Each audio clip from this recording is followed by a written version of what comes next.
नुक्कड़ सभा में आपका स्वागत है। मैं हूं राव शफात अली।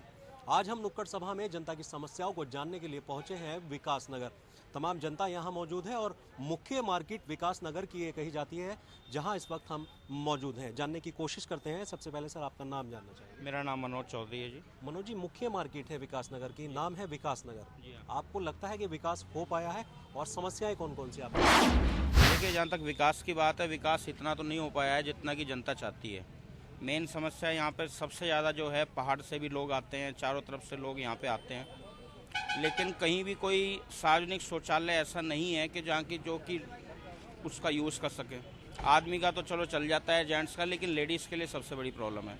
तो मैं तो ये मानता हूँ कि यहाँ सार्वजनिक शौचालय कहीं भी नहीं है रोड के ऊपर, जो कि होना चाहिए, और इसकी वजह से जनता बहुत त्रस्त है। तो जनता की जो शिकायतें हैं, उन शिकायतों को लेकर के अधिकारियों से कोई मिला है, नेताओं से कोई मिला है? नेताओं से, अधिकारियों से कई बार मिले भी हैं। हमारे यहाँ के जो पालिका अध्यक्ष हैं, उनके थ्रू भी बात चली। उनका ये कहना है कि भी थाने के अंदर, चौकी के अंदर हमने जगह दे दी है, लेकिन आज तक कुछ हो नहीं पाया है। मुख्य मार्केट है, देख रहा हूँ बहुत बड़ा एक बाजार है, डेवलप जरूर दिख रहा है, लेकिन समस्याएं भी बहुत सारी सामने आ रही हैं। कौन कौन सी दिक्कत? सर, सबसे बड़ी समस्या तो एक सामने आती है फुटपाथ में। आप देखेंगे, जैसे आप देख रहे हैं, फुटपाथ जो है भरे हुए हैं सामानों से। कोई सुविधा ऐसी नहीं है जिसमें पैदल चलने वाले के लिए कोई सुविधा हो। दूसरा, गंदगी है। शहर में बहुत गंदगी है, जगह जगह गंदगी है। कोई ऐसी कोई जगह नहीं है जहाँ पर लोग अपना गंद फेंकें, और कोई डस्टबिन नहीं लगी है नगर पालिका के माध्यम से। केंद्र सरकार कहती है कि साफ स्वच्छ और एक अभियान भी चल रहा है, क्या उसकी कुछ शुरुआत यहाँ हो पाई है? सर, वो शुरुआत केवल औपचारिकता भर थी, ऐसा कुछ नहीं हुआ। हमें तो कुछ देखने को मिला नहीं ऐसा। केवल फोटो खिंचाने के लिए नेता लोग खड़े होते हैं, फोटो खिंचती है, उसके बाद सब अपने घर चले जाते हैं। गंदगी है बहुत इस इलाके में।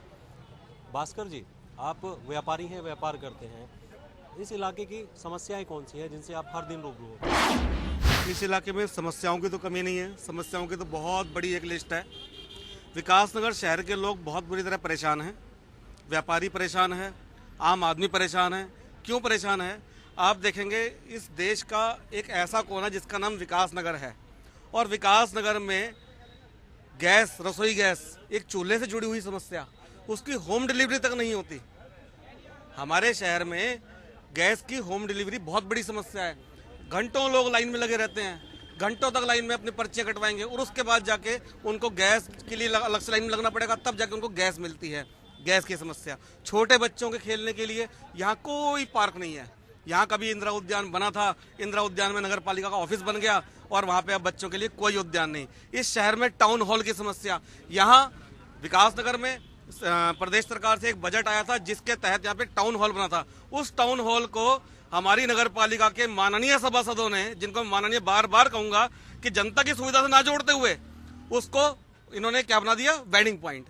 वहाँ वेडिंग पॉइंट चल रहा है, टाउन हॉल नहीं है, साहित्यकार के लिए कुछ नहीं है। एक शहर का आम आदमी अगर कहीं कोई गोष्ठी करना चाहे, कोई कॉन्फ्रेंस करना चाहे, तो कुछ नहीं है इस शहर के अंदर। गंदगी इस शहर की बहुत बड़ी समस्या। शहर के अंदर आप देखेंगे, पूरे विकास नगर के अंदर एक भी कूड़ादान नहीं है। शहरों में आप देखेंगे जगह जगह कूड़ेदान होते हैं, और विकास नगर कूड़ादान नहीं है। डिवाइडर बना दिए, डिवाइडर के दोनों तरफ बसों वाले खुलेआम प्रेशर हॉर्न बजाएंगे, चलेंगे। सड़क के बीच में बसें खड़ी रहेंगी, सड़क के बीच में छोटी गाड़ियां खड़ी रहेंगी। कोई पुलिस का कोई रोल नहीं है, कुछ नहीं है। चोरी हो जाएगी, डकैती हो जाएगी, किसी की बाइक चोरी हो जाएगी, कोई पुलिस नहीं करेगी, कुछ नहीं करेगी। इस शहर की और समस्या, आप पुलिस के पास एफआईआर लिखवाने जाओ, पुलिस आपकी एफआईआर लॉन्च नहीं करती, किसी भी मुद्दे पे एफआईआर लॉन्च नहीं करती। एक साथी हमारे शहर का 5 दिन से दून हॉस्पिटल में एडमिट है, उसके सिर पे वार किया गया क्योंकि उसने खनन का विरोध किया था, अवैध खनन का। सिर पे वार हुआ, आंखों में उसे खून उतर गया, लेकिन सहसपुर पुलिस ने, विकासनगर पुलिस ने उसकी एफआईआर तक लॉन्च नहीं की। क्या है ये? बर्बाद। अंबार लगे हुए हैं समस्याओं के। आप नौजवान हैं, विकास नगर में आप रहते हैं, बहुत सारी यहाँ समस्या लोग बता रहे हैं। आपको क्या लगता है कि रोजगार है यहाँ नौजवानों के लिए? सर, रोज़गार तो नहीं है यहाँ पर, क्योंकि इंडस्ट्रियल एरिया नहीं है यहाँ पर, और इंडस्ट्रियल एरिया है तो सेलाकुई है। सेलाकुई से यहाँ जाना है तो लोगों को, पहली बात तो यहाँ पर सैलरी बहुत कम है, वहाँ पर मिलती है 4-4.5 हज़ार में कुछ नहीं होता है। उसमें किराया भी खुद देना पड़ता है, तो वो क्या करेंगे? बाकी ठेकेदार हैं, वो खा जाते हैं बीच में से। क्यों? कॉन्ट्रैक्ट बेस पे है सारे के सारे, तो क्या करेंगे? कैसे रोज़गार मिलेगा यहाँ पर? एजुकेशन हब माना जाता है देहरादून को, आसपास के इलाके में बहुत बड़े बड़े कॉलेज हैं। क्या बहुत आसानी से एडमिशन मिल जाता है यहाँ के बच्चों को? नहीं, इतना आसान तो नहीं होता।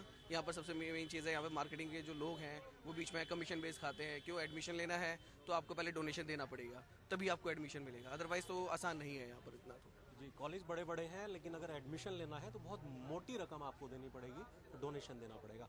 आप स्थानीय हैं, बहुत सारी यहाँ दिक्कतें आपने देखी होंगी। क्या लगता है आपको कि आपकी जो सरकार है, आपके जो जनप्रतिनिधि हैं, वो नहीं सुनते? सरकार तो कुछ नहीं सुनती है, सरकार कुछ नहीं सुनती है। ये सब दस्तौड़ है, सब कुछ है, कुछ दस्तौड़ नहीं कुछ सुनती, क्योंकि गरीब आदमी कितना परेशान है, कितना बेहाल है, कुछ नहीं सुनती दस्तौड़। गरीब आदमी कितना परेशान है, बेहाल है, रोजगार बेरोजगार है, कुछ नहीं सुनती। गरीब बिल्कुल परेशान है और कोई सुनने वाला नहीं है। आपसे भी जानना चाहेंगे आपके इस इलाके में कौन सी समस्या है? तो सबसे बड़ी समस्या जो है मैं आपको दिखाना चाहूँगा, ये जो बिजली के खंभे हैं नगर पालिका में है, और मैं चाहूँगा कि आप इनको एक बार खींच भी ले, और 10 बार पत्रकार भी ले गए, पर नगर पालिका ने इसके खिलाफ कोई कार्रवाई नहीं करी। वो मैं आपको दिखा देता हूँ। सर, ये सारे कभी भी गिर सकते हैं और कोई भी बड़ी दुर्घटना हो सकती है, जिससे कि आम आदमी को बहुत बड़ा नुकसान हो सकता है, लेकिन नगर पालिका इसके खिलाफ कोई कार्रवाई नहीं कर रही है। ये काफ़ी टाइम से हम यहाँ पे नगर पालिका में बहुत ज़्यादा एप्लीकेशन भी चली गई, पर इसके खिलाफ कोई कार्रवाई नहीं की इन्होंने। बिल्कुल, बिजली के खंभे हैं, बहुत व्यस्त मार्केट है। थोड़ा सा नज़ारा मैं आपको दिखाना चाहूँगा कि ये बिजली का एक खंभा है और इसकी हालत आप देख सकते हैं, और इसकी लंबाई भी मैं आपको दिखाना चाहूँगा कि एक बहुत बड़ा तारों का गुच्छा है इस खंभे में लगा हुआ है। बिजली की सप्लाई होती है, लेकिन थोड़ी सी भी अगर इस पर प्रेशर से हाथ लगा दिया जाए तो खंभा नीचे गिर सकता है और बड़े हादसे को दावत दे सकता है। ये है यहाँ की व्यवस्था है और जनता के अंदर शिकायतें भी हैं। एक बार फिर से रुक कर लेते हैं जनता का। सर, जिस तरह से बताया कि बिजली का जो खंभा है वो गिरने वाला है, लाइट यहाँ बहुत वक्त पर आती नहीं है, हमेशा लाइट भागी रहती है, क्या ऐसा है? ऐसा बिल्कुल है सर, ये तो सब सामने देखने में आ ही रहा है। बल्कि मैं आपको बस अड्डे का एक नज़ारा देखेंगे, ये हमारा बस अड्डा है। आप यहाँ जाम देख रहे हैं, पीछे से लोग हॉर्न पे हॉर्न बजाए जा रहे हैं, और यहाँ अड्डा स्थिर नहीं किया गया है अभी तक, तो अड्डे की बड़ी समस्या है। और आप देख रहे हैं गाड़ी अपनी मर्जी से कहीं भी खड़ी कर सकते हैं, इसमें कोई पाबंदी नहीं है। बिल्कुल ऐसा है जैसे अपने घर पे खड़ी कर दी हो गाड़ियाँ, इसमें मतलब आप देख ही रहे होंगे। तो ये परेशानी आम आदमी को होती है। और आप फुटपाथ देख रहे होंगे, फुटपाथ पे नज़र डालिए, देखिए फुटपाथ पे लोगों ने कपड़े टांगे हुए हैं। फुटपाथ पे नज़र डालिए आप, ये फुटपाथ के ऊपर देखिए लोगों ने दुकान बना के रख दी है। तो इसमें आम आदमी को रास्ता नहीं मिलता है बिल्कुल चलाने का। पैदल चलने वाले को अगर लेकिन ये जिम्मेदारी आप लोगों की भी बनती है कि आप यहाँ व्यापारी हैं तो थोड़ा इन लोगों दुकानदार आदमी लड़ेगा, आम आदमी से लड़ता रहता है। आम आदमी कहता भाई तुम रास्ते में रखो, वो कहता कि हटा के दिखा ले, वो अपने वो दिखाते हैं अपने लगा रखा है। तो ऐसा नहीं है, तो पकड़ तो हर आदमी की अपनी अपनी है। पैदल चलने की जगह नहीं है, बामुश्किल यहाँ से इंसान पैदल निकलता है क्योंकि बाहर फुटपाथ के ऊपर लोगों ने कब्जा किया हुआ है। सर, आपका एक बार फिर से आपसे बात करते हैं। जैसा इन्होंने कहा कि फुटपाथ पर जगह नहीं है चलने की, क्या आपने इस बात को लेकर के किसी अधिकारी से अपनी बात रखी है कि फुटपाथ तो कम से कम खाली कराया जाए? सर, अधिकारियों के पास कई बार गए हैं हम लोग, लेकिन होता क्या है कि 1-2 दिन के चलते हैं इनके आयोजन मैं इसलिए बोलूँगा कि सब जो है फ़ोटो खिंचवाने के लिए साथ में चलते हैं। 1-2 दिन के इनके आयोजन चलते हैं, उसके बाद सब अपने घर में बैठ जाते हैं, फिर उसी तरीके से फुटपाथ भरे जाते हैं। सबसे बड़ी समस्या यहाँ पर क्या है, आप देखेंगे कि गाड़ियाँ बीच में खड़ी हैं, पैदल चलने वाले को बहुत दिक्कत है, लड़कियों को, गृहिणियों को बहुत दिक्कत है चलने में। और सबसे बड़ी दिक्कत ये आ रही है कि अगर इस तरह से हमारी फुटपाथ घिरी रहेगी यहाँ पर, तो ऑटोमेटिकली देखेंगे आप सड़क में जाम लगेगा ही लगेगा। अगर पैदल चलने वाला इधर से इजीली आराम से जा रहा है तो कोई जाम नहीं लगेगा, आराम से सब गाड़ियाँ निकल जाएंगी। जैसा भी बताया कि बस स्टैंड है, लेकिन मुझे लगता नहीं कि बस स्टैंड की हालत ऐसी होनी चाहिए। बेहद खस्ता हाल है, पता ही नहीं चल रहा है कहाँ है बस स्टैंड। बस स्टैंड की कोई मार्किंग यहाँ पे किसी भी बस स्टैंड की नहीं है। कहीं कहीं पर एक छोटा सा बोर्ड लगा दिया, या जहाँ पर बस खड़ी होगी समझो वहीं बस स्टैंड बना दिया गया अपनी अपनी सुविधा के हिसाब से। ऐसा कुछ नहीं देखा गया कि भाई बस स्टैंड अगर बनाना है तो एक प्रॉपर तरीके से मार्किंग होनी चाहिए। नहीं, ऐसा कुछ नहीं है। नहीं, तो ये बस स्टैंड है, लेकिन यहाँ कोई भी ऐसी जगह नहीं दिख रही है जहाँ बसें आकर के रुकती हो। सीधा रोड के ऊपर बसें खड़ी हो जाती हैं, एक लंबा जाम लग जाता है और आने वाले लोगों को, यहाँ रहने वाले लोगों को परेशानी का सामना करना पड़ता है। भास्कर जी, बस स्टैंड यहाँ नहीं है, शादी विवाह के लिए कोई स्थान यहाँ नहीं है। स्वास्थ्य अगर सेवाओं की बात करते हैं, क्या कोई हॉस्पिटल आपके आसपास? हॉस्पिटल तो हमारे यहाँ बहुत बढ़िया बना है, CHC है, लेकिन उस हॉस्पिटल के अंदर मरीज को दवाई नहीं मिलती। डॉक्टर जो दवाई लिखता है जन औषधि केंद्र की दवाई नहीं लिखता, डॉक्टर दवाई बाहर की लिखता है। इस मुद्दे को हमने CMO के सामने उठाया, और जब हमने सीएमओ के सामने इस मुद्दे को उठाया तो यहाँ के सीएचसी के प्रभारी ने हमारे पे आरोप लगाने शुरू कर दिए।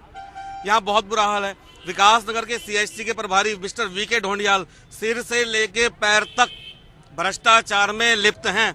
उनके खिलाफ डीजी स्तर पे जांच चल रही है, लेकिन इस सरकार को क्या कहें, कांग्रेस सरकार को, उन्होंने इस जांच को आज तक कहीं तक पहुंचाया नहीं। आमरण अनशन हुआ अभी, एक आदमी का शुगर लेवल 45 पहुंच गया आमरण अनशन में, तब जाके पुलिस ने उसको उठाया, वहां से प्रशासन ने उठाया, लेकिन जांच का क्या हुआ आज तक कुछ नहीं पता। 15 दिन इस बात को भी हो गए।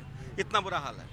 हॉस्पिटल है, डॉक्टर है नहीं, और डॉक्टर जो दवाई लिखते हैं वो मुहैया नहीं होती, यानी जो जेनरिक दवाई है, जो सस्ती दवाई है, वो नहीं लिखते डॉक्टर। डॉक्टर लिखते हैं एथिकल दवाई जो बहुत महंगी पड़ती है और मरीज खरीद ही नहीं सकता। सर, क्या ऐसा है कि यहाँ जो अस्पताल है उसमें डॉक्टर नहीं है और परेशानी आपको बहुत सामना करना पड़ता है, दूर जाना पड़ता है या फिर कहीं और जाना पड़ता है? डॉक्टर तो हैं यहाँ, बाकी सुविधाएं नहीं है यहाँ पर। मरीज जाता है, कोई ट्रीटमेंट नहीं, वो जो भाई साहब ने कहा पर्चा बना के दे देते हैं और दवाइयाँ सारी बाजार से लो। गरीब आदमी क्या करेगा? कुछ दवाई सरकारी अस्पताल में देते हैं लोग? देते हैं, वो सस्ती दवाई देते हैं, 2 गोली सस्ती वाली देते हैं, 5 रुपए की पुड़िया वाली, बाकी बाहर की लिखते हैं। कमीशन बंदी होती है मेडिकल स्टोर से, सब कमीशन के लिए बाहर की दवाई लिखते हैं। आप ऐसा कभी हुआ कि आप हॉस्पिटल गए, दवाई नहीं मिली और अचानक से आपको कहीं दूर जाना पड़ा? बिल्कुल, ऐसा बहुत बार हुआ है। मैं एक बार अपनी मम्मी को लेके गया, इमरजेंसी में ले गया, एक सिरिंज जो 2 रुपए की आती है वो भी बाहर मेडिकल से लिखते हैं। इमरजेंसी में एक सिरिंज मेडिकल से लिखते हैं। जो इस समय ये प्रभारी, चिकित्सा प्रभारी ढूंढने बहुत भ्रष्ट आदमी है, लिप्त आदमी है। इनके खिलाफ हमने आंदोलन किया है, लेकिन आज तक कुछ कार्रवाई क्या हो रही है कुछ पता नहीं लग रहा।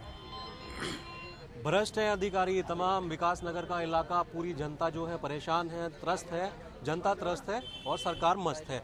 आपने जैसा कहा कि बिजली के खंभे यहाँ गिरने वाले हैं, सड़क पर चलने की जगह नहीं है, इसके अलावा और कौन सी प्रॉब्लम है? इसके अलावा जो सबसे बड़ी प्रॉब्लम है वो सरकारी हॉस्पिटल की ये है कि यदि कोई प्रेग्नेंट लेडीज आती है वहाँ पे तो कभी भी लेडीज़ डॉक्टर नहीं मिलती। सबसे बड़ी प्रॉब्लम ये है कि आप किसी भी वक्त जाओगे तो वहाँ अवेलेबल लेडी डॉक्टर नहीं मिलेगी और उसको मजबूरन वहाँ पे पड़े रहना पड़ेगा, फिर उसको देहरादून के लिए रेफ़र करना पड़ेगा। लेडीज़ महिला कभी डॉक्टर नहीं मिलेगी आपको सरकारी हॉस्पिटल में, आप कभी भी जाके चेक कर सकते हैं। यहाँ लाइट कितनी देर तक आती है और क्या पूरे इलाके में आती है या फिर कुछ एक ऐसा जो है जैसे व्यापारी ये लोग यहाँ रहते हैं यहीं पर रहते हैं? सर, लाइट का तो कोई सिस्टम नहीं है यहाँ पर। मतलब कि आप ये नहीं कह सकते कि 1 घंटे के लिए जा रही है, 2 घंटे के लिए जा रही है, 3 घंटे के लिए जा रही है। इसका कोई वो नहीं है, टाइम निश्चित नहीं किया हुआ है यहाँ के सिस्टम ने। क्योंकि क्या है, यहाँ पर अगर बात करें, अगर जा रही है लाइट आधे घंटे के लिए, हम लोग सोचते हैं यार आज चली गई लाइट, आधे घंटा है, तो उसके बाद पता चलेगा कि आधे घंटे बाद आ गई, उसके बाद 2 घंटे बाद फिर चली जाएगी लाइट, और 2 घंटे के बाद 4 घंटे के बाद आ रही है, 6 घंटे बाद आ रही है। कोई टाइम निश्चित नहीं है। बड़ा नुकसान उठाना पड़ता होगा। बहुत सर, बहुत ज़्यादा नुकसान उठाना पड़ता है, बहुत सारी प्रॉब्लम्स होती हैं। प्लस क्या कहते हैं, स्ट्रीट लाइट नहीं चलती है यहाँ पर, तो बहुत सारे नुकसान तो हैं। पैदल चलने वालों के लिए भी बहुत नुकसान है सर, यहाँ पर लाइट नहीं होगी तो सर ये सारी समस्याएं फेस। देखिए, समस्याएं बहुत हैं। जैसा इन्होंने कहा कि लाइट ही नहीं आती है, 2 घंटे आती है और 6 घंटे यहाँ से लाइट भागी रहती है, तो किस तरह से व्यापार आप करते हैं? बस व्यापार लाइट के भरोसे होता है जी। दिन में लाइट नहीं होगी, जब लाइट आएगी तब व्यापार बंद करने का समय हो जाता है। बस व्यापारी तो अपना बैठा हुआ है घर में, आराम से ख़त्म है, उसके लिए कोई रोजगार नहीं है। बिजली की वजह से व्यापार ठप पड़ा है। कुछ महिलाएं यहाँ मौजूद हैं।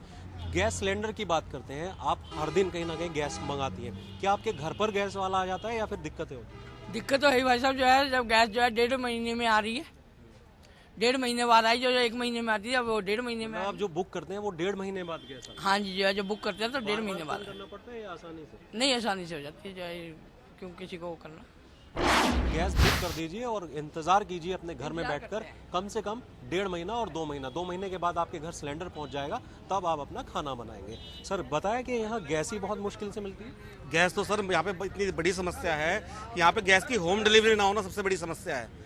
किसी भी शहर में मैं कह रहा बहुत से पिछड़े इलाकों में मैंने देखा है, हिंदुस्तान के अंदर पूरा हिंदुस्तान घुमा हूँ, कि गैस की समस्या कहीं नहीं है, सब जगह होम डिलीवरी होती है। विकास नगर में होम डिलीवरी नाम की चीज़ ही नहीं है। यहाँ विकास नगर में आप हैरान हो जाएंगे जान के, यहाँ आज तक अपने जीवन में, मेरी भी आज 40 साल उम्र होने वाली है, हमने होम डिलीवरी नहीं देखी विकास नगर में। होम डिलीवरी कहते किसे हैं? ये फहरिस्त है उन समस्याओं की जिससे जनता रोज रूबरू हो रही है। यहाँ लेते हैं एक छोटा सा ब्रेक और ब्रेक के बाद फौरन लौटते हैं।